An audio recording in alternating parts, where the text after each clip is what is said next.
What's up guys, it's Grand Marquis here, this time bringing you legit, confirmed information about the Sims 4 build buy mode. Now as you may know, the embargo for the Sims 4 build buy mode was over this past Wednesday, so I've compiled information which I shall now tell you guys so that you can be more inquired about the Sims 4 build buy mode or the Sims 4 in general than you were before. Okay, so let's get this started. Talking about build mode, you still have the create a wall tool and the create a room tools, and they've sort of been, revamped and shaken up. So for instance, when you put walls together, the game will instantly recognize it as a room, and with that you can then move, rotate, expand, shrink, and like move the room between floors. So you can rooms are a part of the house, but they're also sort of separate. They're their own thing back there that you can control as a separate piece. So no longer will you have to delete a whole room just to move it to another spot. You just do it because that's the way the Sims 4 is. As they said, intuitive and easy as ever, and like they used intuitive so many times that I had to look it up. And if you were like me and did not know what intuitive meant, it means like instinctive, like instinct. So it's basically like easy and easy. That's what they're saying. It'll be easy and natural to us. That's what intuitive mean, if you were wondering. So yes, build mode is intuitive as ever, and rooms is just a small portion of that. It's very similar to direct manipulation, which we saw in Create a Sim with the push and pull features to make it the way that you like. And there are 11 pre-built rooms which include fencing, so it's not all rooms. It's like 6 rooms, 5 fences, or 5 fences, 6 rooms. It varies, but they're pre-built and you can just get them and plop them like ploppables. Ploppable. I don't even want to talk about SimCity, but you plop them down. Moving a little bit on to fencing. We saw this earlier and it has been confirmed. Yes, there are curved fences. There are curved fences, but there are not curved walls just yet for now, as Sim Guru Aaron said, which is a hint that we might be getting them to the future, because it's like if we have fences, walls are just twice the size, and then you can make the curved fences in your house and then it'll be just like a curved wall. So I don't see why curved walls wouldn't be coming soon, if not towards the end of the production of the game. Curved fences cannot be made directly though. You have to choose them as pre-built. You can't just make them. But even when you choose them as pre-built, you can still make them longer, choose the way you want it to go. Like you can still manipulate it, you just can't create it. So that's the difference with that. And then you can switch walls into fences and fences into walls. So if you got a wall and you're like, oh, I think that would look better as a fence, boom, you can have a fence. If you have fences that you think would look better as a wall, boom, you can have a wall. I'm pretty sure it won't work with curved fences though, because there are no curved walls, but again, we shall see. Columns will snap to fences now. You know how when you tried to put fences and columns together and it was just like a gap, now you can put columns with fences and you can have like that nice porch look. Like without a cheat, it now goes together and flows smoothly. As of now, the maximum number of floors is 3, with the possibility of being basements. They said they might add basements by the time the base game comes. They don't know yet, but we shall see. But right now, you can have up to 3 floors, which I do hope they change. Even though I don't really build tall houses, it would be nice to be able to build taller houses than previously before. Along with the 3 floors, there are 3 wall heights. Now I know that I saw this in like the gameplay video and the leaked pictures way before they announced it, and I was like, the walls look super duper tall, and I hated that. But kind of find out, we can change the walls, and not only can we change the walls, but you can change them per floor. So say you want to have a huge first floor, look up to the ceiling, have the railing from the stairs, and then on the second floor you want to have regular size rooms. That way your room can be all cozy like a room. The point is, you have 3 different wall heights, and the whole house doesn't have to be the same. The whole floor has to be the same. Now, the first floor can't be half tall and half not tall. No, the whole floor has to be one same wall height, but it doesn't have to be the same as the next floor. There are 3 door heights and widths to go along with the wall heights. There are 5 types of windows: short, medium, long, wide, and narrow. And just like the doors, they will adapt to the wall heights. So if your wall's bigger, then they will center so that they can be correct and, parallel symmetrical with the walls. There's also an auto window feature. Yeah, I said that right. Auto window feature. That way, how you build your house, and then you have to take your window and you place it, and you're just like do, and you couldn't even drag it. You had to place them individually.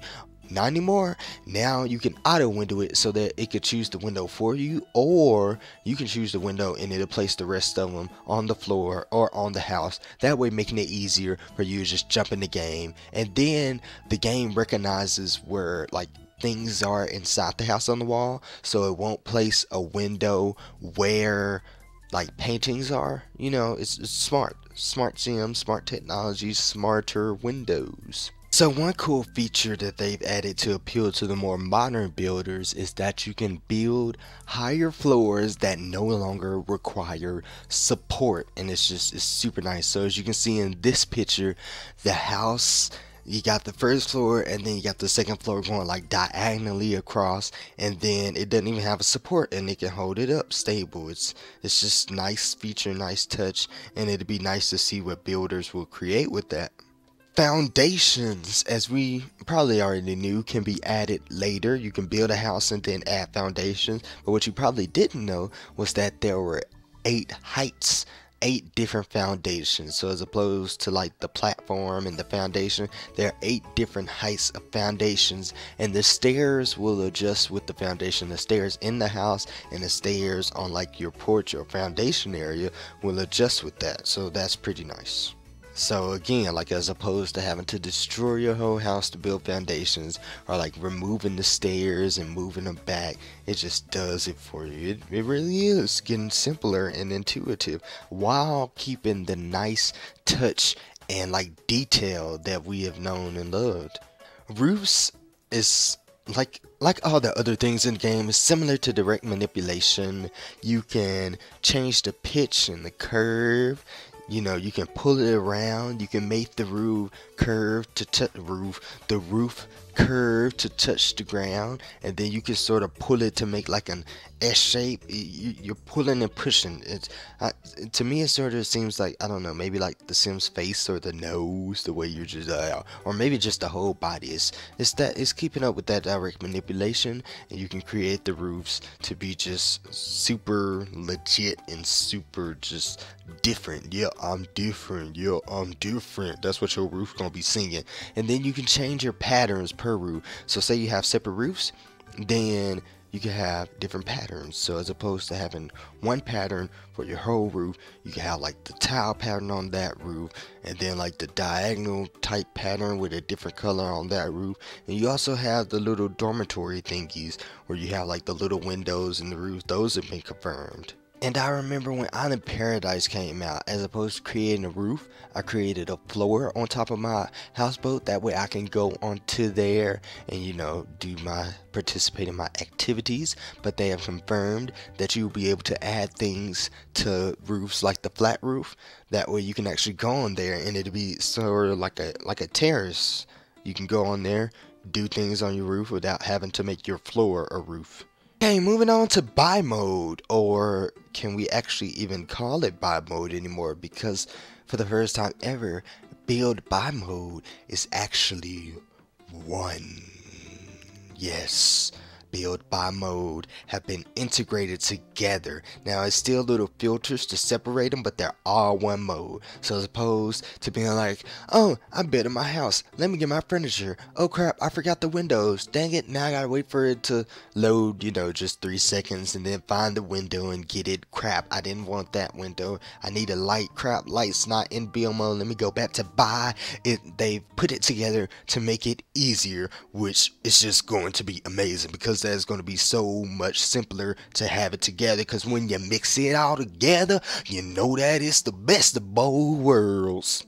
What they have added to buy mode now, or what they have added to that portion of build buy mode now, is a magazine type mode. So think of it as looking through a magazine catalog, and then you can choose your room and you just place it there, similar to Blueprint, but it's not so much the exterior as just the interior. And you can choose the room, place it, but you can also choose a single object, and then the magazine will fit to the room. So say your room's super big, it will spread it out, or super small, it just depends. It will spread it out evenly to the way that you want it. Cause any way you want it, that's the way you need it. Any way you want it, any way you want it. Okay, and you can not only move, later on in The Sims 3, they finally added the ability to move paintings up and down the walls. Well, now you can move mirrors up and down the walls, because, it's like you're my mirror.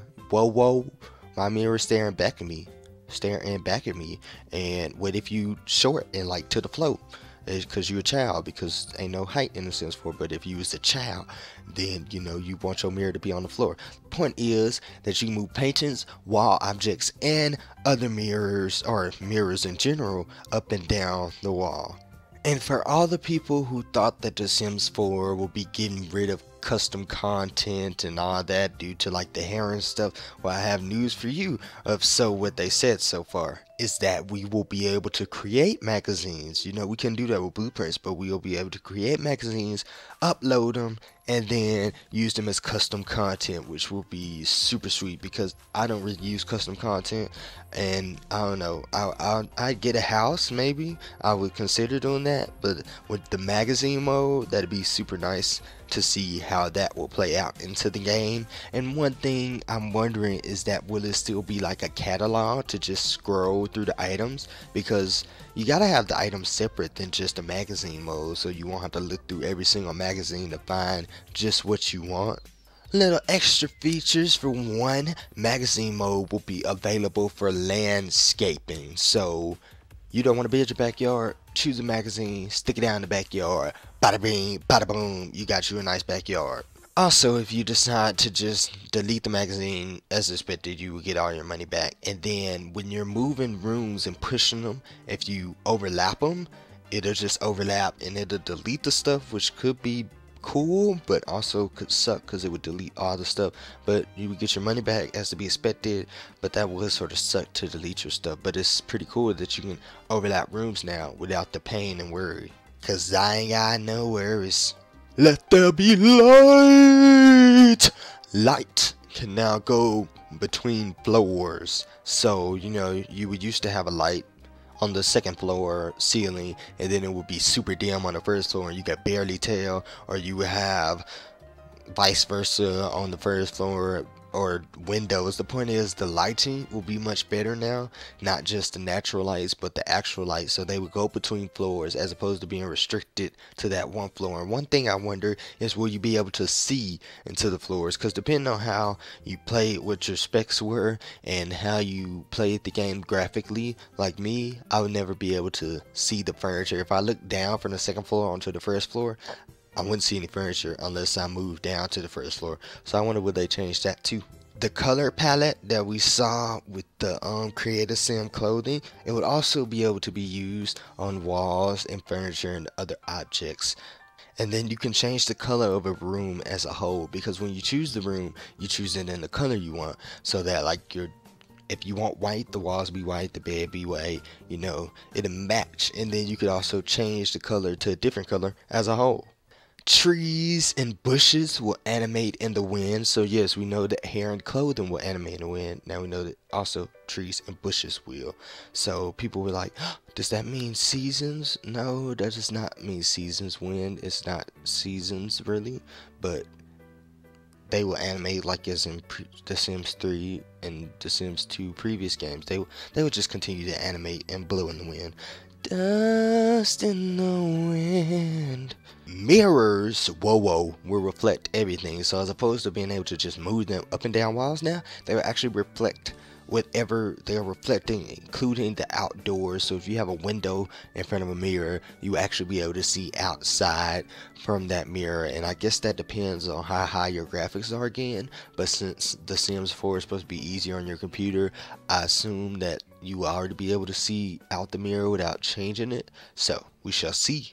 When you're building your house, you can view it at different times than just day and night. So, you can choose day mode, night mode to look at your house. It'll also be like noon, evening. They're adding more time so you can see the shadowing. And I hope that evening is amazing. Like, I love Bridgeport in the evening time because it's like the lights hitting it at the right time. The lights in the house aren't on, but the natural lights flowing in. It's sort of spooky. It's like a scary movie, but I freaking love Bridgeport. Bridgeport to me had the best evening time. When it came to evening time, it was Bridgeport, hands down. So I hope the lighting effects will be just like that in The Sims 4 because it was amazing to me. If you don't know what I'm talking about, go to Bridgeport and look it up, or go to Bridgeport for yourself and see it. I love it. I love it, especially standing in like a high-rise building. It was nice. The sledgehammer and eyedropper tool will also be coming back, and then you can delete as a whole now, so you can like hit a button or double tap and like choose the whole room or choose the whole wall as opposed to dragging it for the sledgehammer tool. And then with the eyedropper tool, instead of just copying objects, you can also copy rooms, whole rooms, move them around. So if you really want to have like twin bedrooms, you can actually have twin bedrooms now, as opposed to making it look sort of like. You can actually make it and copy it so that it is alike. Then there is a texture tool, which like is self-explanatory. That's texture to the game, so you can choose different textures for the walls and the objects and the furnitures. And really, with the texture tool and the color palette, that's sort of almost to create a style. Yeah, you can't make your own style and texture, but it's sort of like a I don't know, low down version of creative style. If you mix it all together, there's still no information on whether creative style will be in, but this sort of seems to be filling the contentness. So you have a texture tool and you have your color palette. Yeah. And then more information from Sim Guru Graham, I believe, that he stated one other difference between pre-alpha and alpha mode. In pre-alpha mode, they're still taking ideas and they're adding on to them and doing all that. They're not done. With the alpha mode, even though they're only halfway done with the game, there is nothing else that's being added into the game. So they will just tweak the graphics, tweak the gameplay, because I mean the graphics, they will be cartoony. Ain't nothing you can say about that, but the graphics that we are seeing now are not final. The hair that we're seeing now are not final. You can see the changes in Sims in the past 3 months. In May, when they first announced it, from May to September, well, that was 4 months now. From May to September, you can see the difference in the Sims. So from September to whenever the Sims 4 come out, we will see a gradual difference. So they still haven't said what stage they are currently in. I assume they're still in a pre-alpha stage and still adding stuff, but once alpha stage hits, it's all locked in and they just progress to make it better. So yeah, well, you guys, that is all the information I have for today. As you know, the embargo for animations will be lifted Wednesday, which means I should have a video out this weekend, so I can compile my information and all that. Tuesday the 17th, there's a live broadcast showcasing Into the Future movie stuff pack, which has already came out. I hate when they show stuff that we already know about. And the new Store World Midnight Hollows, which I should be making a video talking about that too. But yes, they shall be showcasing those three. But Grand Theft Auto 5 comes out that day, so Grand Theft Auto 5 is going to be overruling my Sim excitement. But I hope you guys found this video to be informative. Like, subscribe, all that for more videos, and I shall talk to you guys later. Thanks for watching. Bye.